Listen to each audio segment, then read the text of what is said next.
Gue yakin banget gak ada satu orang pun yang gak patah hati ngeliat Fabio Quartararo kemarin. Lagi-lagi ini adalah weekend yang berat buat Pecco Bagnaia. Sebetulnya ini adalah warning sign juga buat Ducati.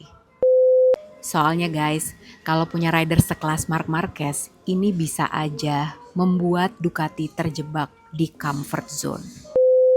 Halo, bisa bicara dengan Jorge Martin? Dari Marco Bezzecchi nih, katanya Aprilia RSGP bisa menang bro. Yakin gak mau dipikir lagi?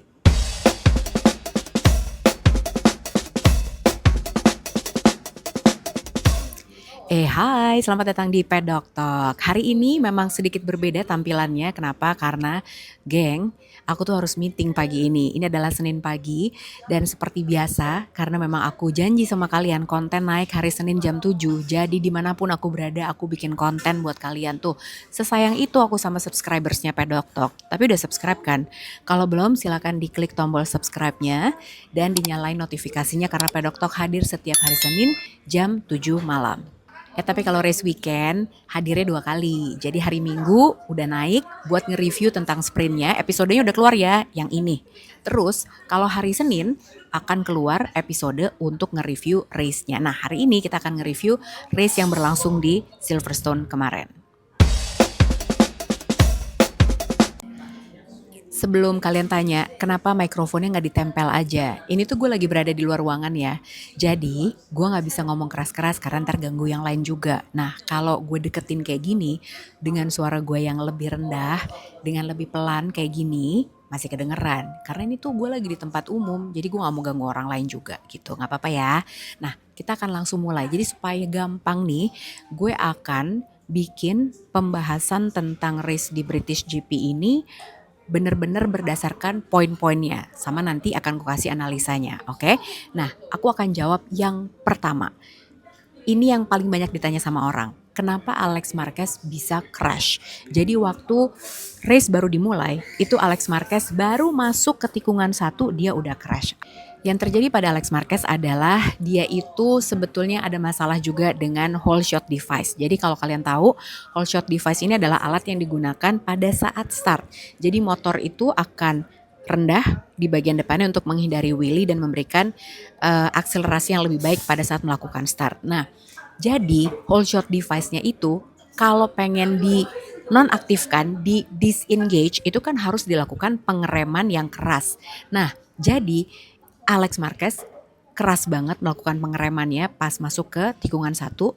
Tapi kayaknya dengan pilihan bannya dia yang medium-medium ini, akhirnya bikin dia jadi crash. Karena apa? Karena memang ban itu sensitif banget. Dan memang kalau salah dikit suhunya belum pas, ya itulah yang terjadi di Alex Marquez. Yang kedua, kenapa Marc Marquez crash? Nah, Marc Marquez ini kan crash pada saat dia lagi leading sebetulnya ya. Dia habis overtake Fabio Quartararo, habis overtake Pecco Bagnaia juga, dia lagi leading. Nah, itu kehilangan bagian depan juga. Kalau kata dia sih, sebetulnya gara-gara ada angin. Tapi apakah beneran angin atau enggak? Agak kurang bisa konfirmasi sih, karena sebetulnya kan banyak rider juga yang lewat di titik yang sama ya gitu. Semuanya baik-baik aja, terus kenapa cuman dia yang kena angin? Nah, itu nggak tahu juga. Tapi kalau dugaan aku sebetulnya memang ada masalah dengan front end-nya GP25 dan akhirnya dia crash. Nah, abis kejadian Alex Marquez crash, terus udah gitu Marc Marquez crash, tiba-tiba race-nya di red flag. Itu kenapa? Banyak yang nanya gitu kan. Nah, jadi race ini di red flag karena ada tumpahan oli di tikungan 17. Gara-gara apa? Gara-gara ada crash yang terjadi antara Alex Espargaro dengan Franco Morbidelli. Di sini Alex Espargaro duluan yang crash, kemudian akhirnya impactnya kena ke Franco Morbidelli. Nah, gara-gara crash itulah ada oil spill di situ, makanya race-nya di red flag. Jadi, itu kejadiannya di belakang. Sementara Alex Marquez sudah duluan crash, Marc Marquez sudah duluan crash. Nah, di belakang tuh kejadian ada oil spillage di situ. Kalau kalian sempat lihat juga kemarin, jadi motornya Franco Morbidelli tuh lumayan lama tuh tergeletak di tengah-tengah trek situ. Nah, itulah yang membuat akhirnya race-nya di red flag. Tapi untuk kasusnya Franco Morbidelli dan Alex Espargaro sendiri tidak ada penalti dari FIM Stewart karena dianggap ini adalah racing incident biasa. Pertanyaan selanjutnya adalah kenapa race-nya di restart dan kenapa rider yang udah jatuh kok boleh ikutan lagi. Jadi menurut peraturan, ini rule book-nya FIM ya, jadi bukan peraturannya Mbak MotoGP, tapi ini memang udah ada peraturannya. Kenapa begitu saya nggak tahu, bukan saya yang menulis peraturannya. Terus kalau misal kalian merasa ini ada ketidakadilan, harap disampaikan keberatannya kepada pihak FIM, karena aku nggak bisa jawab. Tapi peraturannya menyatakan bahwa kalau race ini belum sampai 3 lap, artinya race ini akan dilakukan restart dan semua rider tanpa terkecuali mereka boleh ikutan lagi. Ya tentunya kalau motornya ada ya, gitu. Nah jadi kan rider yang crash itu ada Marc Marquez, Alex Marquez, Franco Morbidelli, Aleix Espargaro. Mereka itu boleh ikutan lagi saat dilakukan restart. Kemudian dilakukan quick start procedure. Jadi quick start procedure itu caranya adalah begitu pit lane-nya udah dibuka, semua rider keluar untuk melakukan sighting lap, kemudian mereka kembali ke grid, berada di posisi starting grid masing-masing.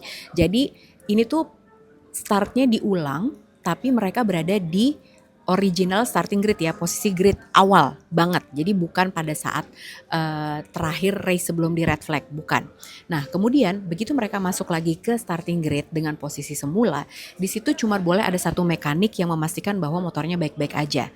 Kemudian langsung dilakukan warm up, setelah warm up selesai mereka balik lagi ke starting grid, kemudian race-nya dimulai. Race yang tadinya 20 lap karena race-nya di red flag, akhirnya dipotong hanya menjadi 19 lap.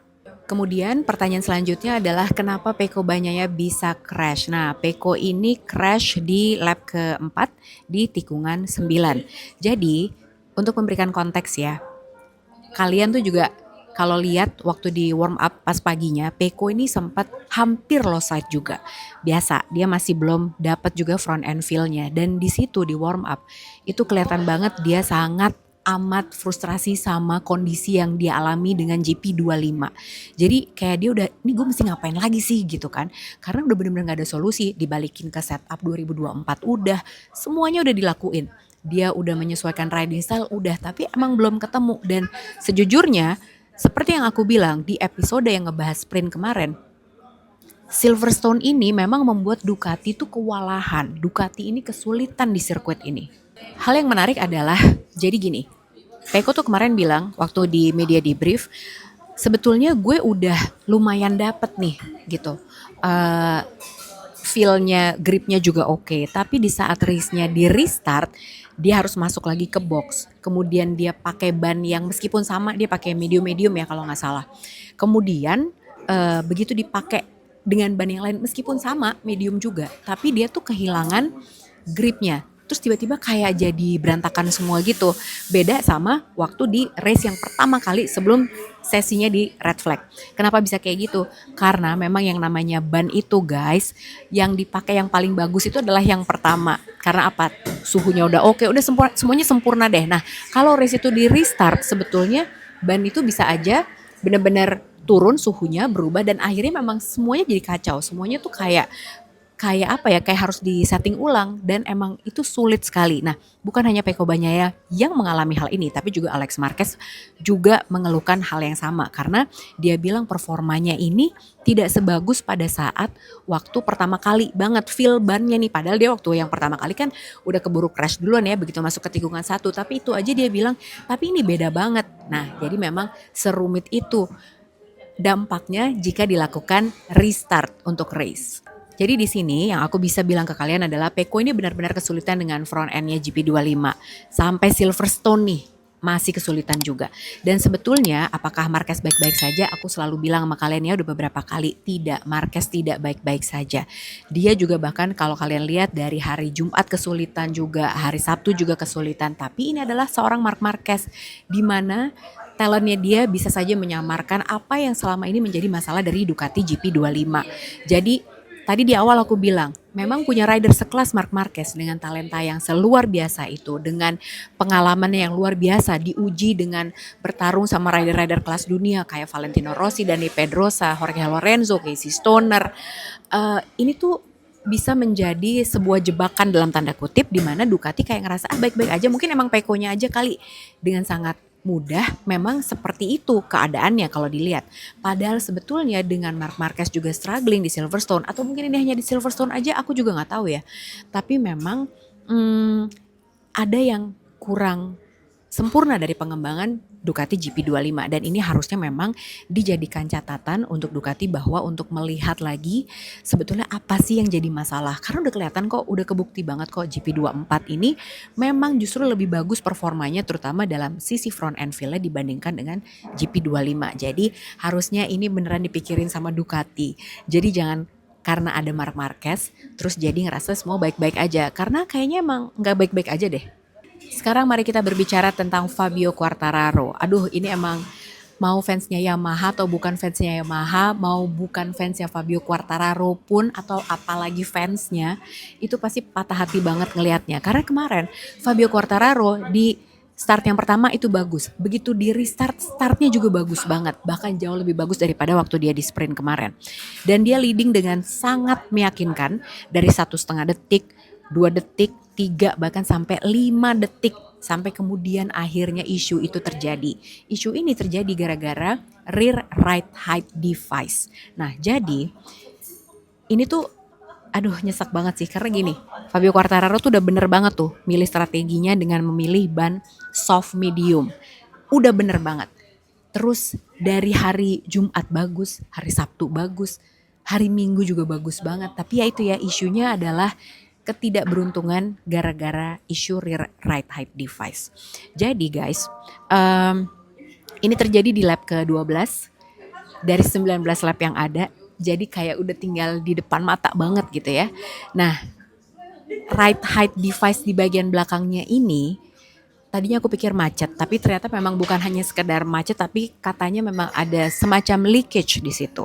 Nah, aku akan ingetin lagi buat kalian sebetulnya apa sih rear right height device itu. Nah, rear right height device ini digunakan untuk membantu akselerasi keluar dari corner. Jadi begitu masuk ke corner, nah kemudian di bagian belakang motornya ini jadi merendah supaya menghindari wheelie begitu keluar dari tikungan. Nah, jadi membantu akselerasi.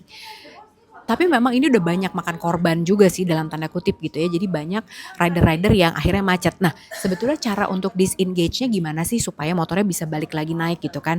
Nah, masalahnya adalah kemarin begitu Fabio Quartararo keluar dari tikungan, nah dia itu gak bisa naik lagi. Jadi akhirnya kalau kalian lihat, jadi sempat kayak ngelakuin stoppie gitu kan. Jadi untuk melakukan pengereman supaya dia itu bisa disengage, supaya bisa lepas. Tapi ternyata nggak bisa-bisa, sampai akhirnya ya udah terpaksa dia harus minggir dan dia tidak bisa menyelesaikan balapan. Dan itu emang aduh itu sedih banget sih gitu, karena kok ya di race yang ini di saat dia lagi leading, padahal mungkin kalau di race-race sebelumnya dia mungkin ada di P8 gitu ya, bodo amat lah gitu. Tapi ini tuh lagi leading dengan sangat meyakinkan gitu, jadi sangat disayangkan. Tapi sebetulnya di luar itu kalau menurut aku, apakah Yamaha artinya dengan kondisi ini meskipun Fabio Quartararo gagal menang kemarin, apakah ini sebuah upgrade yang sangat signifikan buat Yamaha? Iya banget. Karena apa? Dilihat dari Fabio Quartararo yang berhasil hat-trick pole di 3 seri terakhir ini. Kalau menurut aku yang pertama, Yamaha sudah bisa mulai menemukan time attack, karena ini penting banget, karena qualifying di posisi yang bagus itu penting, krusial sekarang. Harus di front row atau minimal di second row. Nah, makanya time attack ini benar-benar dijadikan hal yang sangat dipikirin sama Yamaha, dan udah ketemu nih kalau menurut aku. Kemudian kemarin juga aku ngeliat performanya Jack Miller juga bagus. Bahkan kemarin Yamaha tuh sempat P1, P2. Jadi untuk race distance pun kayaknya Yamaha tuh juga udah mulai bisa menemukan nih. Dan apalagi ingat gak sih kalau Yamaha itu biasanya struggling di low grip circuit, tapi kali ini di Silverstone yang low grip mereka itu bisa bagus. Ya kan kemarin Jack Miller sama Fabio Quartararo cukup bagus juga. Bahkan Alex Rins waktu di hari Jumat bisa tembus langsung masuk ke Q2. Nah, jadi itu menurut aku adalah sebuah pertanda yang sangat baik untuk Yamaha. Aku tahu pertanyaan kalian, apakah dengan hasil ini artinya Yamaha akan tetap bertahan dengan inline 4? Enggak, jadi Mayo Meregali sudah mengeluarkan pernyataan kepada David Emmett. Dalam interviewnya dia bilang bahwa tetap mengembangkan V4 juga. Jadi tetap paralel pengembangannya, karena memang seperti yang aku pernah share sama kalian juga, V4 ini memang sepertinya masa depan yang harus ditempuh sama Yamaha, apalagi menghadapi regulasi baru di tahun 2027. Ini adalah podiumnya, teman-teman. Marco Bezzecchi ada di P1, P2-nya adalah Johan Zarco, dan P3-nya Marc Marquez. Dan Marco Bezzecchi ini adalah 11 rider berbeda yang menang di sirkuit Silverstone selama 11 tahun terakhir. Luar biasa ya. Nah, sekarang tentunya kalian juga akan bertanya ke aku, kalau Bezzecchi menang nih artinya Aprilia udah improve banget dong, Mbak. Ya belum tentu sih, karena harus dites di sirkuit-sirkuit lainnya juga. Karena gini, emang aku udah bilang kan kemarin di episode yang ngomongin sprint, udah nonton? Kalau belum, nonton ya. Jadi ini adalah sirkuit yang memang cocok banget sama Aprilia. Jadi kalau dibilang apakah Aprilia sudah benar-benar menemukan solusinya, belum banget sebetulnya, karena masih harus diuji lagi. Tapi ini adalah jawaban untuk Jorge Martin seperti kata Massimo Rivola. Ini adalah jawaban di mana sebetulnya memang potensinya Aprilia RSGP itu ada banget kok, emang ada. Apakah Aprilia RSGP masih punya masalah? Masih. Jadi Aprilia ini masih punya masalah ketidakstabilan saat masuk ke corner, terutama kalau ketemu heartbreaking corners, jadi yang stop and go gitu. Nah itu memang belum sembuh tuh, jadi itu yang masih harus dicari solusinya oleh Aprilia. Tapi tentunya dengan kemenangan Marco Bezzecchi ini memberikan suntikan moral untuk Marco Bezzecchi sendiri, karena performanya Bezzecchi itu bagus banget sebetulnya di tahun 2023, tapi di tahun 2024 dia benar-benar kesulitan banget karena dia menggunakan GP23. Nah, jadi ini memang Bezzecchi tuh timingnya emang kemarin tuh kurang banget. Waktu itu dia kan udah ditawarin sebenarnya, ingat gak? Waktu tahun 2024 dia ditawarin untuk naik ke Pramac, pakai spek pabrikan, pakai GP24. Dia nggak mau, dia mau tetap berada di timnya Valentino Rossi karena dia ingin menunjukkan kesetiaannya kepada Valentino Rossi. Salah pilih ternyata, karena GP24-nya malah bagus banget, dia malah struggling banget pakai GP23, ya kan? Nah, kemudian akhirnya dia memberanikan diri untuk oke, ya udah deh, sekarang gue pilih jadi rider pabrikan aja, gue pindah ke Aprilia. Dan memang sebetulnya pas pindah ke Aprilia, dia nggak punya pengalaman sama sekali menjadi rider tim pabrikan. Di saat bersamaan ada Jorge Martin yang diharapkan menjadi leader untuk mengembangkan proyek Aprilia RSGP ini, tapi ternyata Jorge Martinnya cedera melulu, bahkan sampai sekarang belum bisa ikutan race, baru sprint 1 kali.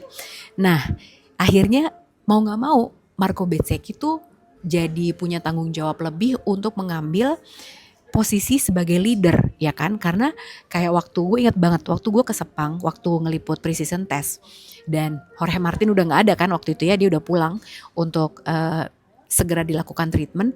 Nah, jadi Marco Bezzecchi itu yang bilang bahwa ya ini sih kalau nggak ada Jorge Martin, sejujurnya ini merupakan beban yang berat banget buat kita. Apalagi gue belum pernah punya pengalaman untuk menjadi seorang leader. Nah, ini kan kalau Jorge Martin nggak ada, jadi gue tuh harus memberikan feedback yang benar-benar bagus.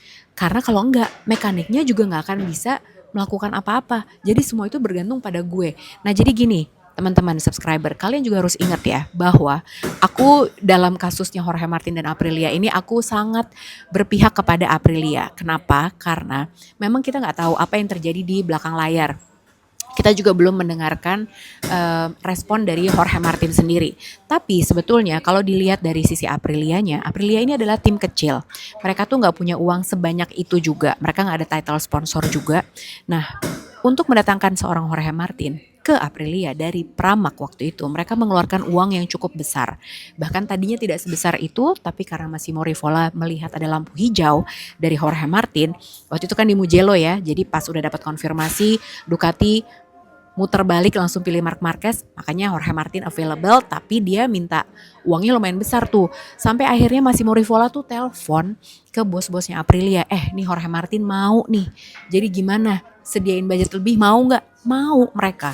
Dan akhirnya keluarkanlah budget itu untuk mendapatkan Jorge Martin. Dan yang buat aku nyesek adalah Massimo Rivola tuh pasang badan banget waktu Jorge Martin crash di pre-season test Sepang. Dia bilang enggak, ini salahnya Michelin, bukan salah rider gua. Padahal salahnya Martin lah. Iya kan, orang dia nge-push baru mulai, tapi ya gimana, keadaan bannya belum optimal ya kan. Nah, intinya adalah Massimo Rivola tuh ngebelain banget. Bahkan sampai pas dia jatuh yang kedua kalinya gara-gara dia latihan pakai supermoto sebelum race di Buriram, itu juga Massimo Rivola masih gak apa-apa, ya kan? Kebayang gak sih gitu beratnya Aprilia gimana? Dan kemudian Martin bilang, oke gue mau keluar deh karena menurut gue Aprilia RSGP tuh gak kompetitif. Nah dia aja belum race sekalipun, baru sprint doang. Kok ya bisa ngomong kayak gitu? Makanya kalau dari cerita yang gue dapat, ya tentu gue memihak Aprilia. Makanya dengan kemenangan Marco Bezzecchi ini memberikan sedikit kesenangan buat tim Aprilia, buat semua keluarga besar Aprilia bahwa kita tuh di sini ada hasilnya loh. Iya kan? Kebayang nggak kalau kita kerja terus udah gitu kita mendapatkan kayak semacam bonus gitu ya, itu kan jadi semangat ya gitu.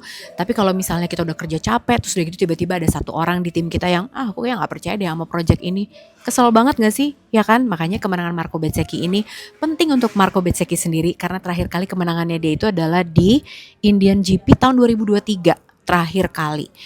Buat dia sendiri juga secara mental tentunya akan semakin percaya diri.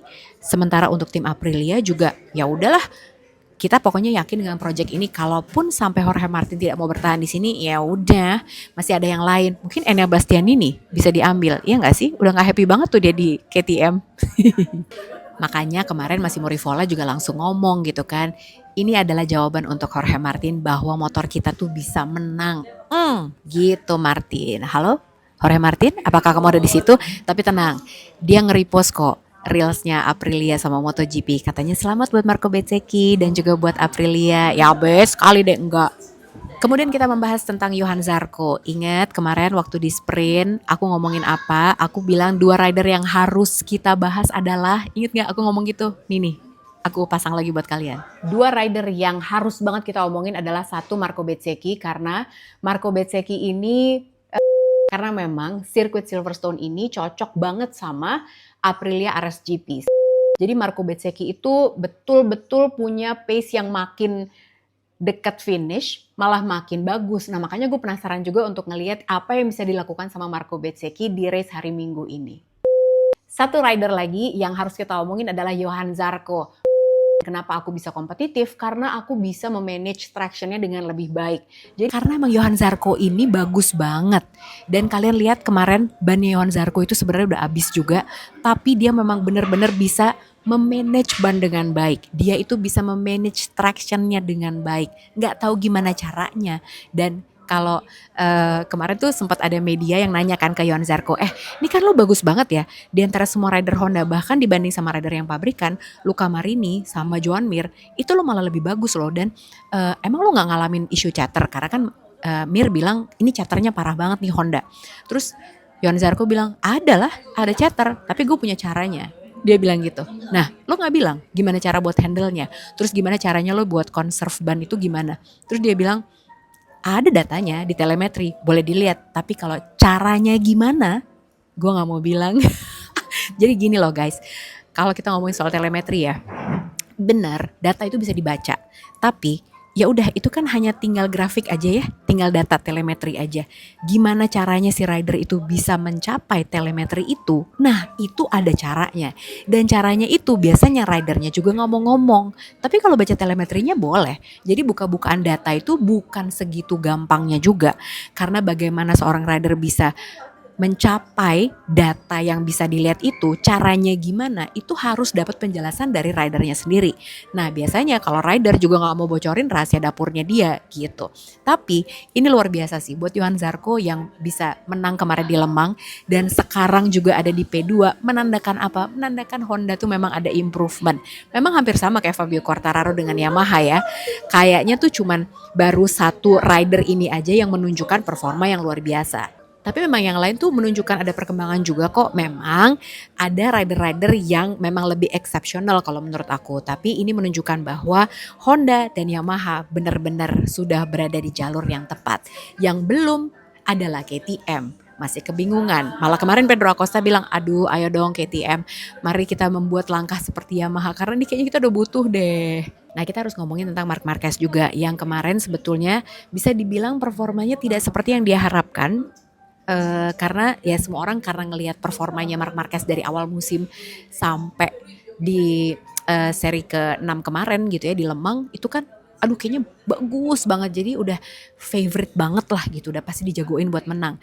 Tapi sepertinya di Silverstone ini memang tidak terlalu happy, meskipun memang kemarin fenomenal juga di lap terakhir fightnya dia sama Franco Morbidelli untuk memperebutkan posisi ketiga itu gila banget. Baik Franco Morbidelli dan juga Marc Marquez itu sama-sama bagus banget ya.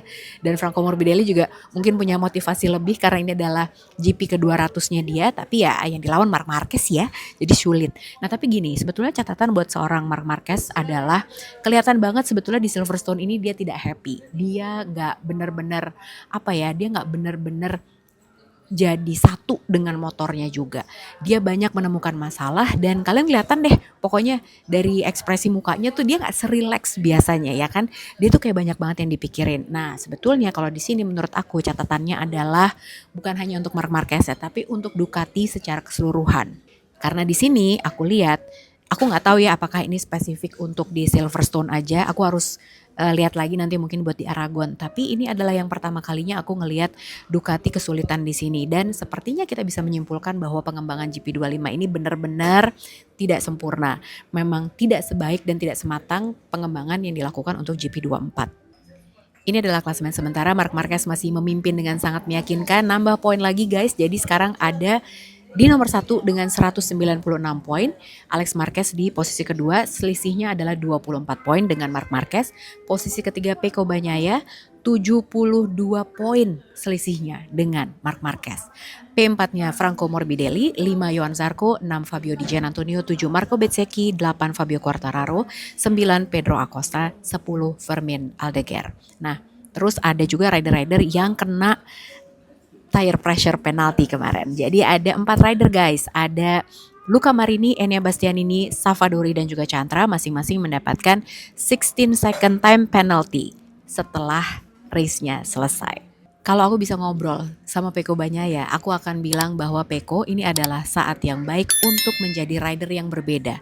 Bukan jadi rider yang textbook, bukan jadi rider yang terlalu methodological, tapi explore sesuatu yang berbeda. Karena kalau kita lihat klasemen sekarang, selisihnya udah 72 poin sama Marc Marquez.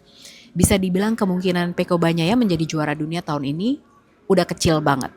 Dan dengan masalah yang dihadapi dengan GP25 ini yang belum ketemu solusinya sampai sekarang, udah berat banget untuk bisa membalikkan keadaan.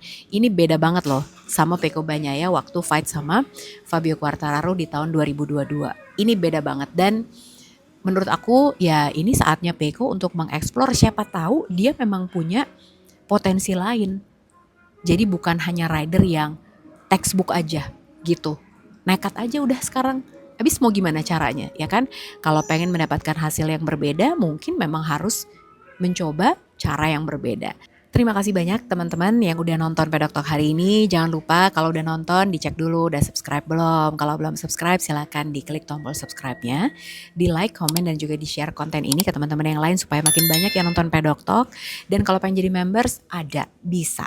Jadi kalian tinggal klik aja link yang ada di deskripsi video ini. Bayarnya 20.000 per bulan. Dapat apa mbak? Dapat spillan ordal yang kadang-kadang terlalu berbahaya kalau aku spill di sini karena suka menimbulkan banyak kegaduhan. Tapi bukan jadi kompor ya aku ya. Nah jadi teman-teman kita akan ketemu lagi tentunya minggu depan seperti biasa meskipun tidak ada race, tapi selalu aku hadir menemani kalian di hari Senin jam 7 malam. Race selanjutnya adalah di Aragon tanggal 6 sampai tanggal 8 Juni 2025. Kita ketemu lagi hari Senin besok ya. Kalau pengen jadi members, aku ketemunya berarti weekend ini. Hari Sabtu atau hari Minggu aku akan upload konten lagi. Ngebahas apa? Ada deh, pokoknya banyak ya. Sampai ketemu lagi, sehat-sehat semuanya. Dan mari kita biasakan untuk jadi fans MotoGP yang bisa berdiskusi dengan sehat, gak usah celah-celahan, dan jangan mau gampang dikomporin. Oke? Sampai ketemu lagi, bye.